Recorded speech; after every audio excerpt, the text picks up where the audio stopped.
everyone, Mitch coming in from the Commander Score Studio. Welcome to the show. So on today's episode, I got a fun one for you with the most swingy cards in Commander history. Of course, there's a handy-dandy link in the description below with these cards. Now, with all that said, let's jump into them. First up, and I'm going to be honest, I initially had Cyclonic Rift, but Cyclonic Rift is boring. I mean, it just kind of is, right? It's kind of overdone. So Ruinous Ultimatum, you're getting a shot on this list. A sorcery for 7 mana with an absurdly specific mana combination like all the ultimatums. Red, red, white, white, white, black, black. Destroy all non-land permanents your opponents control. This is one where, yeah, it is super swingy because all your things stay in place. All your opponent's things go away, except for their lands. Their lands are there, but everything else is gone. Gone, gone, gone. Now, yeah, Cyclonic Rift, you can do instant speed. It bounces, though. This just permanently gets rid of them. I'm not saying this is better than Cyclonic Rift. It is not. There's a reason why Cyclonic Rift is a game changer. That being said, this is a card that says, you know what?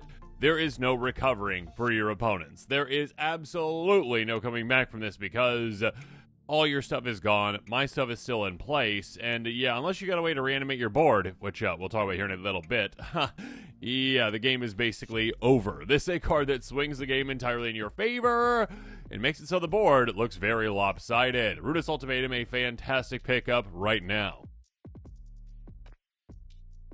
Let's keep going with the Ultimatum train, though. And next up, Eerie Ultimatum. And actually, there's a version of this that's less than $1 with some specific art, but I want to show off the kind of, consistent Ultimatum version. That being said, a sorcery for 7 mana in total in Abzan. Return any number of permanent cards with different names from your graveyard to the battlefield. Yeah, this is absolutely massive. This is a card that says, hey, you know what? I am bringing back everything that, well, once was or even never was. Again, if you've got cards that are like, oh yeah, I've got a discard deck. If you've got cards in your graveyard because you've got a self-mill deck. If you've got like entomb type cards where you're tutoring up things and putting them directly in your graveyard. However you're getting things into your graveyard, or just the old-fashioned way of, hey, I put in play. Oh, it was destroyed. Okay, now it's in the graveyard. You are able to get every single one of those things back. And again, because you are playing in Commander, except for basically basic lands, right? You're able to get everything back because it's a singleton format. So there's nothing that has the same name, basically. So yeah, a one-sided card that just swings the table entirely into your favor because you get everything back from the entire game that you have lost or put there and save for later. Next up, and the final of the ultimatums, I promise this isn't just all 10 ultimatums. Emergent Ultimatum, and my favorite one of the 3, and actually I think my favorite of the 10, 37 cents for this gem, 7 mana in Sultai. Search the library to 3 monocolored cards with different names and exile them. Opponent chooses one of those cards, shuffle that card in your library, play it. You may cast the other cards up, paying their mana cost, exile Emergent Ultimatum. This is one where it is so powerful that it gets exiled upon, resolving, basically. This is one where you are tutoring for, again, 3 cards. You get to play 2 of them for free. Again, you're going to go, okay, yeah, opponents, good luck.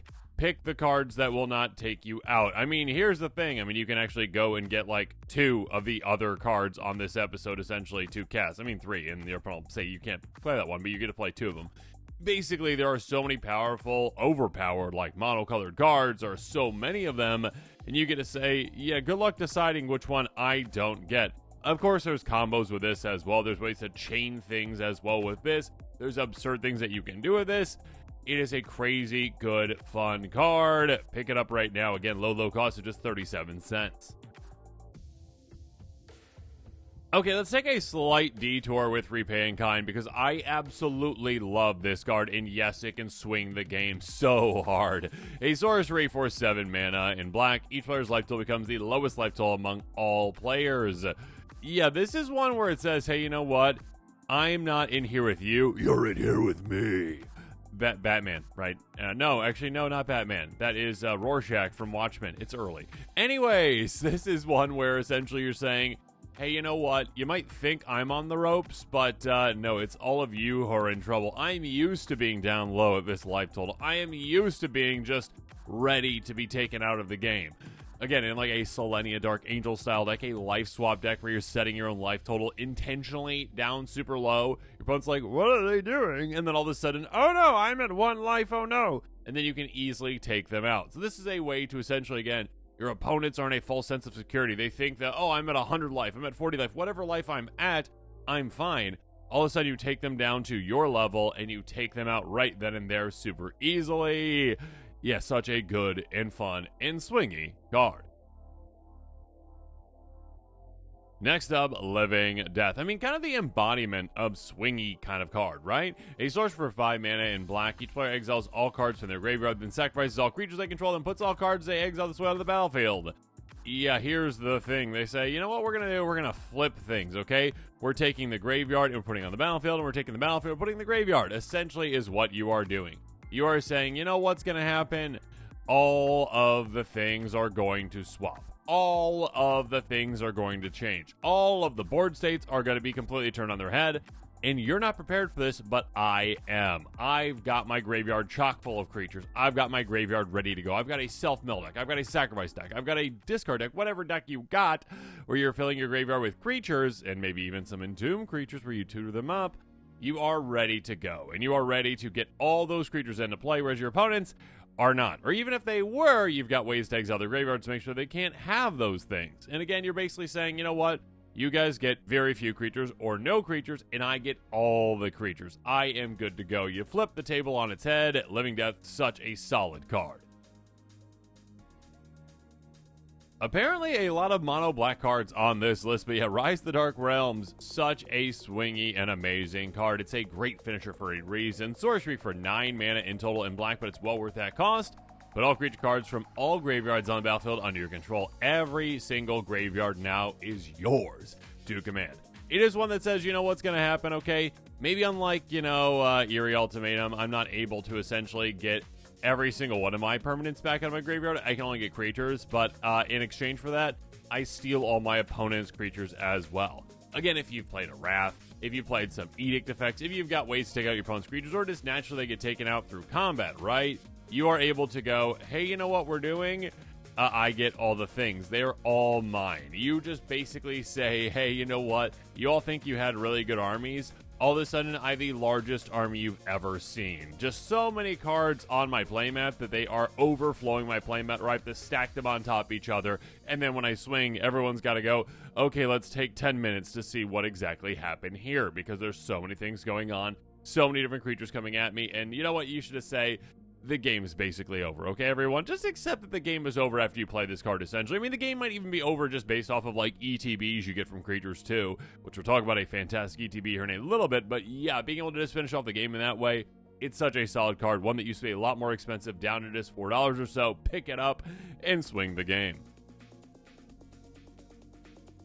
Next up, and the last mono black card that is non-creature, I will say, on this episode, a little preview for later. You might be able to guess what creature is coming. Anyways, Worst Fears, sorcery for 8 mana in total. You control target player during that player's next turn. Exile Worst Fears. Yeah, being able to control someone's turn is maybe the swingiest thing out there. Being able to say, essentially, hey, you know what? You had this game plan. You thought things were going well. And then all of a sudden, you made every single wrong decision in the world. Every single decision that you thought you were going to make, you didn't make. I'm making for you. I am deciding for you exactly what is going to be happening, and it's not going to be good for you. You are going to just basically just decimate your entire strategy. All the things that you planned for, all the plots that you had are all torn into pieces because I control you, and I get to decide what terrible decisions you're going to make. Oh, that player over there that you're kind of buddy-buddy with, and you're like, yeah, let's just team up until the end of the game. Oh, we're swinging at them. We are swinging full army at them. We are taking either them out or taking your own creatures out and decimating your army. Oh, you've got these cool cards in your hand? Cool. I'm going to cast them, and I'm going to destroy your own things. I am going to just do every single wrong thing I possibly can, wasting cards, and also, well, wasting all your mana, making it so that you're tapped out. All your creatures are tapped as well. You cannot block. You are wide open. Basically, you are taken out of the game in a single turn because of all the poor decisions that me, for you, are making. Next up, Insurrection. Yeah, one of the OG finishers in Commander. A sorcery for 8 mana in total in red. Untap all creatures and gain control of them until end of turn. They gain haste until end of turn. Again, all of that plotting, all of that worked for everyone to get their armies out. Again, everyone, kind of like cruisering, just like getting, essentially the essential giant army in play that you just kind of leave there. You're turtling up, and you're just like, yeah, I've got my battle cruiser going on, okay? Yeah, you know what we're going to do? We're just going to take all those battle cruisers. We're going to take all those armies, and they are now mine. And now I will utilize them. I will swing right away. Whereas Rise of the Dark Realm is kind of like a slower, essentially like, oh yeah, the game is definitely over kind of play. This one is the game is literally over right now kind of play, because I am taking every single creature. Everyone now is wide open. They cannot block, and I'm swinging through and taking out everyone. Yes, with their own armies. And my army too. It is such a solid card. Pick it up. Next up, call the Coppercoats instant speed swingy card. I love it. 3 mana for this one, but you're probably going to be paying 7, which is completely fine. This is one where you pay 1 and a white, more to cast for each target beyond the first, and you're going to choose any number of target opponents, and you probably want to choose all 3 most likely. You get to create X 1/1 white human soldier creature tokens for X the number of creatures those opponents control. Being able to just go, hey, okay, even if I have no army right now, okay, you've got an army, you've got an army, you've got an army. Even if I have 0 creatures in play, all of a sudden I cast this again, yeah, say for 7 mana, and if opponent 1 has 10 creatures, opponent 2 has 12 creatures, opponent 3 has, let's go math, 8, let's make it easy. Now all of a sudden you have 30 creatures in play out of nowhere, instant speed. You probably cast this right before your turn, and your opponents are like, oh no. Because all of a sudden, again, you went from not being a threat at all, not having any kind of a presence on the board, to the biggest presence they have ever seen. And of course, if you've got Anthem effects, if you've got ways to pump your creatures, ways to make them more impactful, the game's just over. Triumph for the Hordes or whatever, too. Like, oh, in fact, yeah, okay. The game is just over. It is such a good card, again, for your opponents to go, oh, yeah, we're in a good position to, oh, no, that player has the best board out of everyone, and all they did was cast an instant speed card. It's absolutely insane. And finally, I had to do it. Gary, Grey Merchant of Asphodel. Yeah, you made the list. Such a swingy card. Such a card that, well, is kind of unlike anything else on this list because, number one, it is a creature. Typically, when it comes to, like, these big effects, usually a lot of them, again, I think 8 of them were sorceries, and that kind of makes sense, right? The slower plotting, bigger mana cards, essentially, right? We had one instant with Call of Coppercoats, but also a creature. And again, one that is common. Everything else on this list, I believe, is either rare or mythic, too. A 2/4 zombie for 5 mana in black. When it enters the battlefield, each opponent loses X life for extra devotion to black. You gain life, your life lost this way. This is such a fun and swingy card, and I absolutely love it. I mean, I kind of designed like an entire deck around the concept of getting multiple of these in play, which, yes, if you're in a clone deck, have fun, or a blink deck, yes. Or, if you're in mono black, sure, like a Feign Death type deck where you're like, okay, sacrifice, bring it back. You don't even need to do that to swing the board, though, right away. Just by playing this once, you swing things so much. Again, if you're playing in a mono black deck, you're going to have a good amount of devotion to black. You drain opponents a ton, first of all, and then you just gain an insane amount of life. The amount of life you gain is just like, hey, you know what happened? Oh, by the way, I've got crazy amounts of life because you're gaining based off of all the life that is drained. So basically 3 times your devotion to black. Being able to just go, okay, yeah, everyone else is drained, say even just 10. Okay, that's still a big swing for their life loss, but even bigger for your life gain. Again, you go to 30. Again, just think about if you're at 20 devotion. Okay, yeah, drain it for 20. I gain 60. Or again, if you got a way to blink this, you got a way to bring it back again, reanimate it. If you got a way to Feign Death it, you got so many ways essentially to take advantage of this. And just again, just the first time it comes down, a massive swing that just changes exactly your position in the games. It might even take players out too. Such a fun card. Pick up Gary. And with that, this episode is coming to a close. Make sure you comment below with your thoughts on this one. And of course, as always, thanks again and have a good one.